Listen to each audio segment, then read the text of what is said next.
कैसे हैं आप सब। उम्मीद करती हूँ बहुत बढ़िया होंगे, मजे में होंगे। मैं भी बिल्कुल बढ़िया हूँ। तो जैसा कि आप सभी जानते हैं, हमने कीवीएस पेडागोजी से रिलेटेड एक सीरीज स्टार्ट की है जो कि टीजीटी, पीजीटी और पीआरटी सभी पोस्ट के लिए बहुत ही इंपॉर्टेंट है। तो आज की इस वीडियो में हम सेकंड यूनिट जो हमने स्टार्ट की थी, अंडरस्टैंडिंग टीचिंग लर्निंग, उसी यूनिट का नेक्स्ट टॉपिक डिस्कस करेंगे। हमारा जो आज का टॉपिक है वो है कंस्ट्रक्टिविज्म। देखिए, आपके सिलेबस में सेकंड यूनिट में 3 पर्सपेक्टिव्स की बात की गई है। कौन कौन से? बिहेवियरिज्म, कॉग्निटिविज्म और कंस्ट्रक्टिविज्म। ठीक है, ये तीनों पर्सपेक्टिव जो है इन पर एक डिटेल वीडियो मैंने बनाया है, एक बेस वीडियो इसके लिए आप कह सकते हैं। इनकी बिहेवियरिज्म, कॉग्निटिविज्म और कंस्ट्रक्टिविज्म पर एक बहुत ही डिटेल वीडियो मैंने बनाया है। उसको आप यहाँ ऊपर आई बटन पर क्लिक करके देख सकते हैं। जब तक आप उस वीडियो को नहीं देखेंगे तो अलग अलग पर्सपेक्टिव्स जो हमने डिस्कस किए हैं, बिहेवियरिज्म और कॉग्निटिविज्म, हम कर चुके हैं। किसके स्पेशल रेफरेंस में इम्प्लीकेशन की बात की गई है, role of teacher, role of learner, nature of teacher student relationship, choice of teaching methods, classroom environment, understanding power, discipline etcetera. इन सभी के स्पेशल रेफरेंस में इम्प्लीकेशन की बात की गई है। तो बिहेवियरिज्म और कॉग्निटिविज्म को हम बिल्कुल टू द पॉइंट कर चुके हैं। तो आज की इस वीडियो में हम बात करेंगे कंस्ट्रक्टिविज्म की। तो देखिए, यहाँ पर मैं आप लोगों को दोबारा से क्लियर कर दूं कि कंस्ट्रक्टिविज्म, बिहेवियरिज्म और कॉग्निटिविज्म पर जो बेस वीडियो मैंने बनाया है, जो डिटेल वीडियो मैंने बनाया है, उसमें मैंने बिल्कुल डिटेल में एक्सप्लेन किया है बिहेवियरिज्म, कॉग्निटिविज्म और कंस्ट्रक्टिविज्म को। जब तक वो आप नहीं देखेंगे तो आज की इस वीडियो में जो कंस्ट्रक्टिविज्म का इम्प्लीकेशन देखेंगे हम, वो आप लोगों को क्लियर नहीं होगा। तो पहले आप उस वीडियो को देखने के बाद ही ये जो आज का वीडियो है इसको देखिएगा। तो आज की इस वीडियो में हम सिर्फ और सिर्फ कंस्ट्रक्टिविज्म का जो इम्प्लीकेशन पूछा गया है, किसके स्पेशल रेफरेंस में, यहाँ पर मैं अभी आप लोगों को बताऊंगी किसके स्पेशल रेफरेंस में इम्प्लीकेशन की बात की गई है। Role of teacher, learner, nature of teacher student relationship, choice of teaching methods, classroom environment and understanding of discipline and power. इन सभी के स्पेशल रेफरेंस में इम्प्लीकेशन की बात की गई है। तो इन सभी का जो टीचर का क्या रोल रहेगा, लर्नर का क्या रहेगा, टीचिंग मेथड किस तरह के रहेंगे, तो ये सारे जो पॉइंट्स हैं हम टू द पॉइंट डिस्कस करेंगे। ठीक है, लेकिन पहले आप उस बेस वीडियो को देखिए। तो कंस्ट्रक्टिविज्म क्या है? कंस्ट्रक्टिविज्म लर्निंग का एक थ्योरेटिकल पर्सपेक्टिव है जिसमें लर्नर का जो रोल होता है वो बहुत ज्यादा एक्टिव होता है। जो लर्नर होता है वो अपनी नॉलेज और अंडरस्टैंडिंग को खुद कंस्ट्रक्ट करता है। ठीक है, तो आज की इस वीडियो में हम कंस्ट्रक्टिविज्म का इम्प्लीकेशन देखेंगे। तो सबसे पहले हम बात करेंगे रोल ऑफ टीचर की। ठीक है, रोल क्या रहेगा टीचर का कंस्ट्रक्टिविज्म में? तो कंस्ट्रक्टिविज्म में जो टीचर का रोल रहेगा वो एक फैसिलिटेटर का रहेगा, जो कि स्टूडेंट्स या लर्नर्स को गाइड और सपोर्ट करेगा टू कंस्ट्रक्ट देयर नॉलेज, ताकि वो अपनी नॉलेज को खुद कंस्ट्रक्ट कर सके। इस तरह से जो टीचर होगा वो लर्नर्स को गाइड करेगा। ठीक है, साथ ही टीचर क्या करेगा, अपॉर्चुनिटीज प्रदान करेगा लर्नर को, ताकि वो अपने आप को एक्सप्लोर कर सके, डिस्कवर कर सके। और साथ ही इंक्रेज करेगा वो अपने आप से क्वेश्चन पूछे, आंसर्स को ढूंढे और उन क्वेश्चंस के आंसर में जो भी किसी भी तरह का कनेक्शन है, यानी कि आपस में किस तरह का रिलेशनशिप है, हर चीज को एक्सप्लोर करने की कोशिश करे। इस तरह से जो एक टीचर होगा वो स्टूडेंट्स की हेल्प करेगा। ठीक है, टीचर और क्या हेल्प करेगा लर्नर्स की? To reflect on their learning and develop meta cognitive skills, यानी कि वो अपनी लर्निंग पर रिफ्लेक्शन डाले, यानी कि खुद उसका चिंतन करे और साथ ही उनकी जो मेटा कॉग्निटिव स्किल्स हैं उनका डेवलपमेंट करने में भी एक लर्नर की हेल्प करेगा एक टीचर। तो मेटा कॉग्निटिव स्किल्स का मतलब यानी कि जो लर्नर है वो अपनी थिंकिंग प्रोसेस को खुद एनालाइज करें। मेटा कॉग्निशन का मतलब क्या होता है? थिंकिंग अबाउट योर थिंकिंग, यानी कि अपनी थिंकिंग को खुद अंडरस्टैंड करना, उसको एनालाइज करना, उसको के बारे में विचार करना, यानी कि उसका जो थॉट प्रोसेस है वो किस तरह का है उसके बारे में थिंकिंग करना। तो मेटा कॉग्निटिव स्किल्स का डेवलपमेंट करने में भी एक टीचर बच्चों की हेल्प करेगा। तो कंस्ट्रक्टिविज्म में टीचर का रोल एक फैसिलिटेटर का होता है। अब हम बात करेंगे रोल ऑफ लर्नर, यानी कि लर्नर का क्या रोल रहेगा कंस्ट्रक्टिविज्म में। तो देखिए, कंस्ट्रक्टिविज्म में लर्नर का जो रोल होगा वो एक एक्टिव पार्टिसिपेंट का रहेगा। पूरे लर्निंग प्रोसेस में वो बहुत ज्यादा एक्टिव रहेगा और जो लर्नर होगा वो अपनी नॉलेज को खुद कंस्ट्रक्ट करेगा, अपनी नॉलेज और अंडरस्टैंडिंग को वो खुद कंस्ट्रक्ट करेगा। किसके द्वारा? एक्सपीरियंसेस, इंटरेक्शन और रिफ्लेक्शन के द्वारा। और साथ ही जो लर्नर है उसको मोटिवेट रहने की भी आवश्यकता है ताकि पूरे लर्निंग प्रोसेस में उसका एक्टिव रोल रह सके।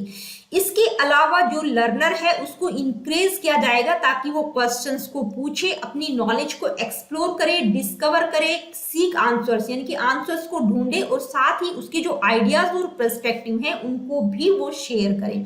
तो कंस्ट्रक्टिविज्म जो है टोटली लर्नर सेंटर्ड होता है, यानी कि इसमें जो लर्नर होता है उसका अहम रोल रहता है। अब हम बात करेंगे nature of teacher student relationship, यानी कि टीचर और स्टूडेंट के रिलेशनशिप किस तरह के रहेंगे। कंस्ट्रक्टिविज्म में टीचर स्टूडेंट रिलेशनशिप की अगर हम बात करें तो वही कॉग्निटिविज्म की तरह है, कोलैबोरेशन और म्यूचुअल रिस्पेक्ट के रहेंगे, यानी कि टीचर जो होगा वो बच्चों की सहायता करेगा और जो बच्चे हैं वो टीचर की रिस्पेक्ट भी करेंगे। तो जो रिलेशनशिप होगा दोनों के बीच वो किस तरह का होगा, कोलैबोरेशन और म्यूचुअल रिस्पेक्ट का। टीचर जो है एक फैसिलिटेटर होगा जो गाइडेंस और सपोर्ट प्रोवाइड करेगा बच्चों को ताकि वो अपनी नॉलेज को खुद कंस्ट्रक्ट कर सके, और जो बच्चे होंगे उनका एक्टिव रोल रहेगा लर्निंग में, यानी कि उनका अहम रोल रहेगा ताकि वो अपनी नॉलेज को खुद कंस्ट्रक्ट कर सकें। ठीक है, तो उनका एक्टिव रोल रहेगा। टीचर और लर्नर दोनों मिलकर नॉलेज और अंडरस्टैंडिंग को कंस्ट्रक्ट करेंगे, यानी कि टीचर भी उनके साथ मिलकर उनकी हेल्प करेगा। साथ ही जो टीचर होगा वो फीडबैक और गाइडेंस प्रोवाइड करेगा लर्नर्स को ताकि वो अपनी अंडरस्टैंडिंग, अपनी नॉलेज को रिफाइन कर सके। तो कंस्ट्रक्टिविज्म में टीचर और स्टूडेंट का जो रिलेशनशिप रहेगा वो कोलैबोरेशन और म्यूचुअल रिस्पेक्ट का रहेगा। अब हम बात करेंगे चॉइस ऑफ टीचिंग मेथड्स की, यानी कि टीचिंग मेथड की चॉइस क्या रहेगी।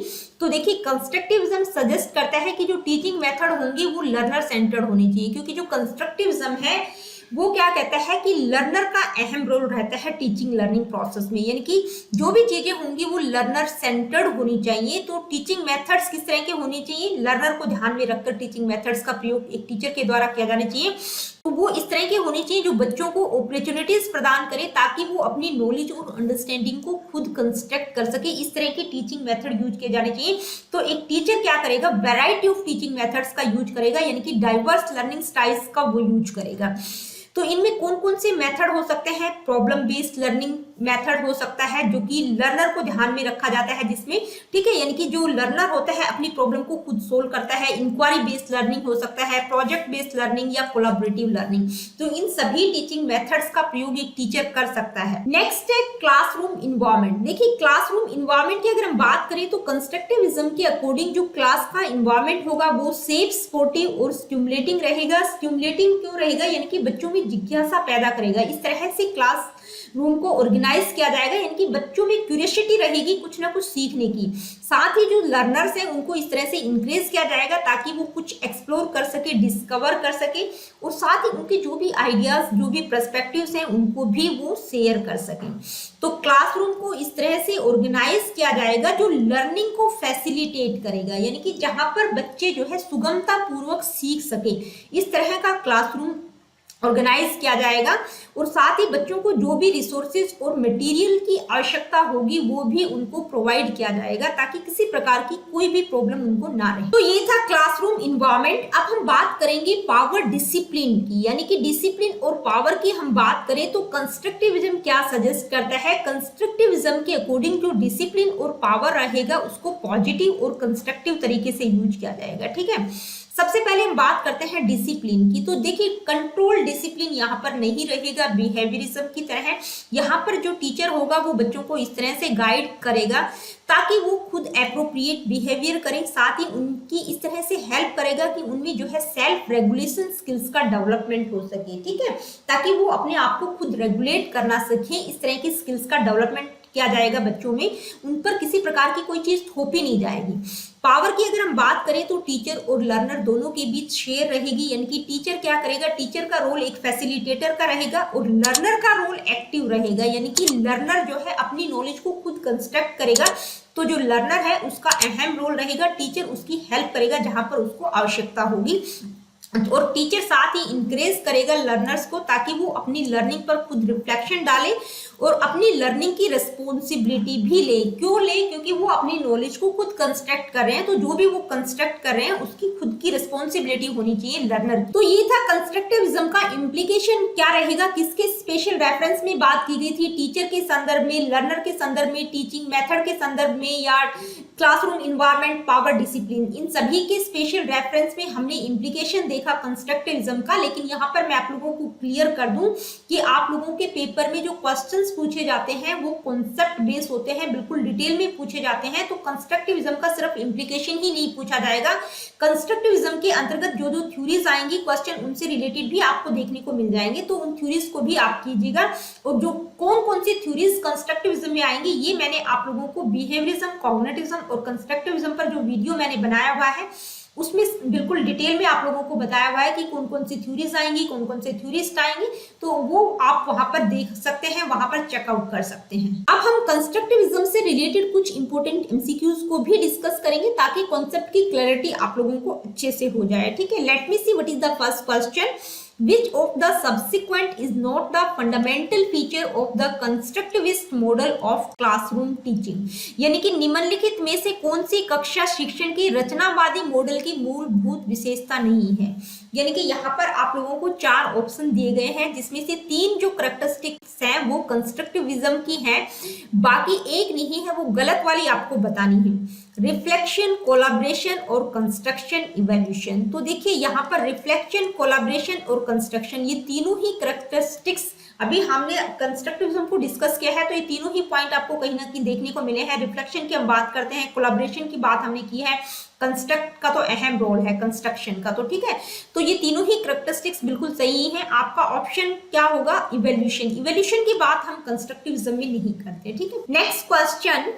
Students learn meaningfully and effectively when teacher uses approach for teaching learning। यानी कि जब शिक्षक शिक्षण अधिगम के लिए कौन से उपागम का प्रयोग करता है जहां विद्यार्थी जो है अर्थपूर्ण और प्रभावी ढंग से सीखते हैं।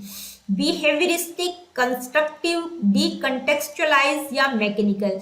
तो कौन सा अप्रोच होता है जो कि बहुत ही इफेक्टिव और मीनिंगफुल होता है? तो देखिए बिहेवियरिस्टिक में तो जो लर्नर का रोल रहता है वो क्या होता है? वो पैसिव होता है। मैकेनिकल एक यांत्रिक प्रोसेस हम इसको कह सकते हैं। ठीक है, तो कौन सा रहेगा? कंस्ट्रक्टिव रहेगा, यानी कि जहां पर जो लर्नर होता है उसका अहम रोल रहता है, वो अपनी नॉलेज को खुद कंस्ट्रक्ट करता है। तो कौन सा इफेक्टिव और मीनिंगफुल मेथड है, अप्रोच है? कंस्ट्रक्टिविज्म या कंस्ट्रक्टिव हम इसको कह सकते हैं। Next question. In the constructivist frame the child is viewed as. देखिए रचनावादी ढांचे में बच्चे को किस रूप में देखा जाता है? तबुला रासा और blank slate whose life is shaped entirely by experience. तो देखिए तबुला रासा का मतलब क्या होता है? Blank slate. तो इस शब्द का प्रयोग व्यवहारवादियों के द्वारा किया गया है। उनका मानना है कि जब बच्चा पैदा होता है तो वो एक ब्लैंक स्लेट की भांति होता है, जिस तरह के इन्वायरमेंट में वो रहेगा अपने इन्वायरमेंट के द्वारा वो बहुत सारी चीजें सीखते हैं। ठीक है, तो एक्सपीरियंसेस की बात उन्होंने की है। नेक्स्ट है अ passive being who can be shaped and moulded into any form through conditioning. यानी कि एक निष्क्रिय प्राणी जिसे कंडीशनिंग के माध्यम से आकार दिया जाता है, यानी कि जो लर्निंग होगी वो कंडीशनिंग के द्वारा होगी। तो जो लर्नर का रोल है वो पैसिव का है। तो कंस्ट्रक्टिविज्म में लर्नर का रोल किस तरह का रहता है? एक एक्टिव पार्टिसिपेंट का रहता है। तो आपके जो पहले और दूसरे दोनों ही ऑप्शन क्या है? गलत है। A problem solver and a scientific investigator, ये बिल्कुल सही है, क्योंकि जो कंस्ट्रक्टिविज्म अप्रोच है उसमें एक लर्नर का जो रोल रहेगा, यानी कि एक बच्चे को किस रूप में देखा जाता है? एक प्रॉब्लम सॉल्वर और एक साइंटिफिक इन्वेस्टिगेटर के रूप में उसको देखा जाता है। तो आपका ऑप्शन नंबर 3 करेक्ट होगा। मिनिएचर अडल्ट का मतलब who is less than adult in all aspects such as size, यानी कि एक एडल्ट का लघु रूप हम कह सकते हैं। ठीक है, जैसे एक वयस्क व्यक्ति होता है उसका छोटा रूप, मिनिएचर अडल्ट भी हम इसकी बात नहीं करते हैं कंस्ट्रक्टिविज्म में। तो आपका ऑप्शन नंबर 3 करेक्ट होगा। Next question. Characteristics of social constructivist approach of learning, यानी कि सीखने के सामाजिक रचनावादी दृष्टिकोण की विशेषता बतानी है। फर्स्ट है emphasis on child's cognition for learning, यानी कि सीखने के लिए बच्चे के संज्ञान पर जोर दिया जाता है। नेक्स्ट है emphasis on processing of information for learning, यानी कि इंफॉर्मेशन प्रोसेस पर ज्यादा फोकस किया जाता है, या emphasis on collaboration with others for learning, यानी कि सीखने में कोलैबोरेशन का अहम रोल रहता है। नेक्स्ट है emphasis on experiences for learning, या एक्सपीरियंसेस पर ज्यादा फोकस किया जाता है। तो देखिए सोशल कंस्ट्रक्टिविस्ट की बात की गई है, तो इसमें किस चीज पर फोकस किया जाता है, कोलैबोरेशन, ठीक है, emphasis on collaboration with others for learning, यानी कि दूसरों सीखने के लिए दूसरों के साथ सहयोग पर ज्यादा फोकस किया जाता है। Late me see what is the next question. Mohan offers containers of different capacities to help students learn the concept of quantity। देखिए मोहन छात्रों को मात्रा की अवधारणा सीखने में मदद करने के लिए विभिन्न क्षमताओं के कंटेनर प्रदान करता है, ठीक है, यानी कि बच्चों में किसका कॉन्सेप्ट क्लियर करना चाहता है, क्वांटिटी का। इसके लिए वो क्या प्रदान करता है, अलग अलग टाइप के कंटेनर्स उनको प्रोवाइड करता है। Faraha asked the students to brainstorm the possibilities of making waste disposal a mechanical task so that people do not have to do these menial tasks। दूसरा कौन है, फरहा। फरहा क्या करता है, छात्रों से कचरे के निपटान को एक यांत्रिक कार्य बनाने की संभावनाओं पर विचार मंथन करने के लिए कहता है, ताकि लोगों को ये तुच्छ कार्य, यानी कि ये जो मीनियल टास्क है ये ना करना पड़े। Both the teachers in their class are appointing, यानी कि जो दोनों शिक्षक हैं अपनी कक्षा में नियुक्त कर रहे हैं, यानी कि किस चीज का वो प्रयोग कर रहे हैं, कौन से अप्रोच का वो प्रयोग कर रहे हैं, दोनों ही क्या कर रहे हैं, यानी कि दोनों ही नॉलेज को कंस्ट्रक्ट करने की कोशिश कर रहे हैं। तो बिहेवियर कंस्ट्रक्टिविज्म, डायरेक्ट इंस्ट्रक्शन या ऑपरेंट कंडीशनिंग। तो देखिए ऑपरेंट कंडीशनिंग, डायरेक्ट इंस्ट्रक्शन और बिहेवियरिज्म का प्रयोग यहाँ पर नहीं किया गया है, किसका किया गया है, कंस्ट्रक्टिविज्म का, यानी कि दोनों ही क्या कर रहे हैं, छात्रों में नॉलेज को कंस्ट्रक्ट, ताकि जो लर्नर्स हैं वो अपनी नॉलेज को खुद कंस्ट्रक्ट कर सके, इस तरह की अपॉर्चुनिटीज उनको प्रोवाइड कर। Next question, in a socio-constructivist classroom which methods of assessment would be preferred। देखिए सोशियो कंस्ट्रक्टिविस्ट यानी कि सामाजिक रचनावादी कक्षा में मूल्यांकन की किन विधियों को प्राथमिकता दी जाएगी, collaborative projects, objective questions having one word answer, standardized test based on mere recall,